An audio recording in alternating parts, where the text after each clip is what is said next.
Should you work with real estate agents in your wholesale real estate business? What's up, YouTube? This is Matthew here. Welcome back to my channel. In today's video, I'm going to talk about whether or not you should work with real estate agents or realtors in your wholesaling business.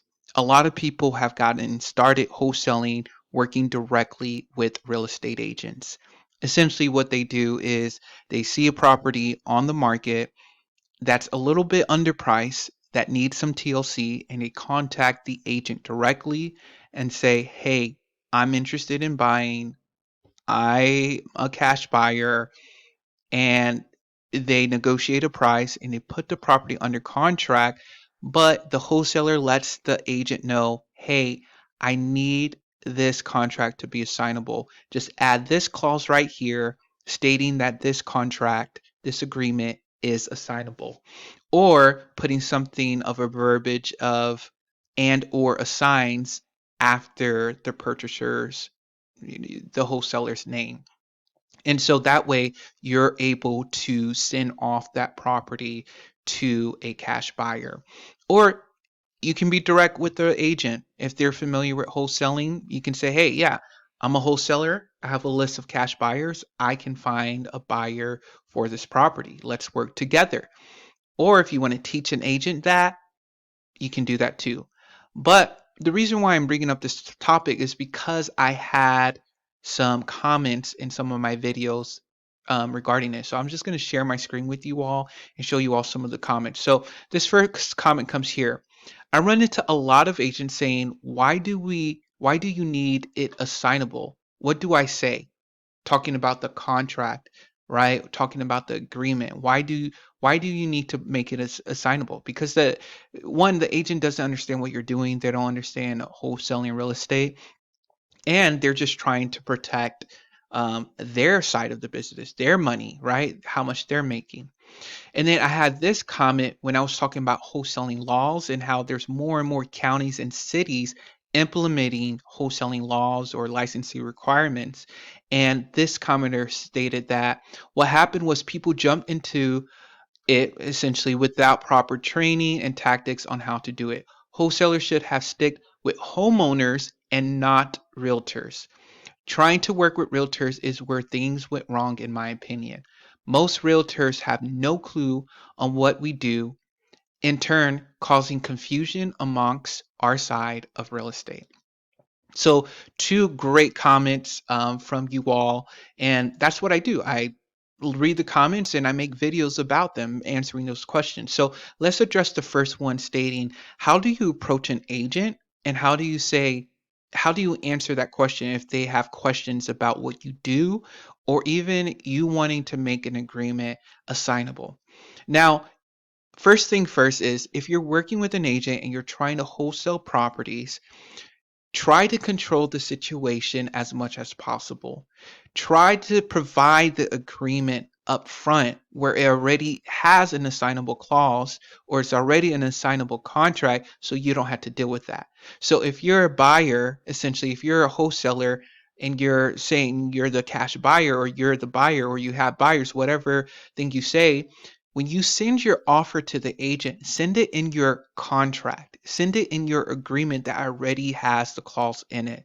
That way you don't have to put that verbiage or have that necessarily have that conversation with the agent unless you want to.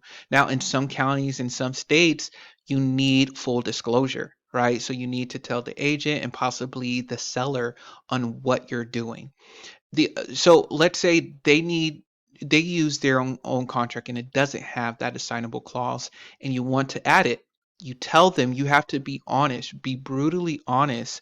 Now, I'm not the type of wholesaler that wants to kind of go around the law. I want to work with people, right? I want to work with agents. I want to make sure I'm on their good side and things of that nature. And so that's what I'm going to do. And so, whatever that means, being honest with them and them rejecting my honesty, it's not meant to be, right? Yes, you may. Every now and then you may lose out a deal for being direct or honest with someone, saying, hey, this is what I'm doing. I'm wholesaling. I'm not the end buyer. I have buyers that I work with. I know buyers in this area who love this type of property. I need to get it at this price. I'll make sure you still get your commission.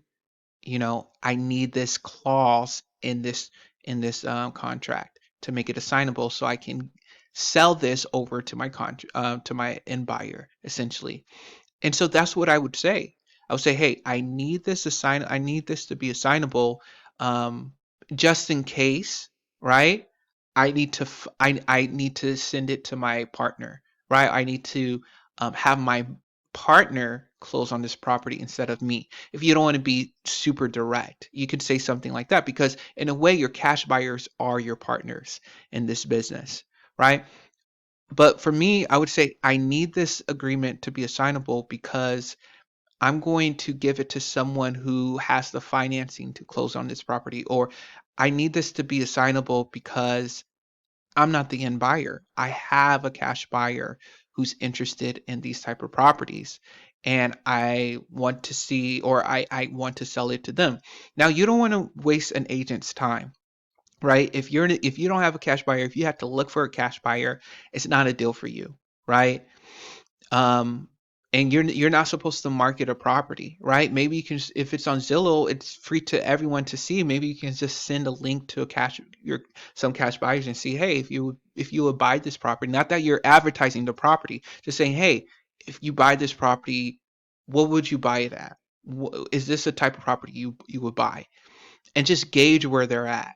And then you can come back to the agent and talk about numbers and talk about all these other factors that have to deal with wholesaling essentially. And then you put on a contract, you make room for yourself, you make sure the commission is there um, for the agent. Now, the commission for the agent is usually um, paid by the seller.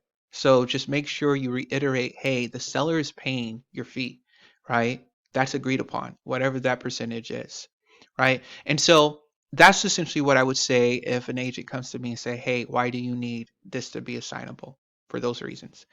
Now, addressing the second part, when I talked about in one of my lives, I've been doing more lives. I've done 3 lives so far. So make sure you all go to the live tab on my channel and look at my lives that I have.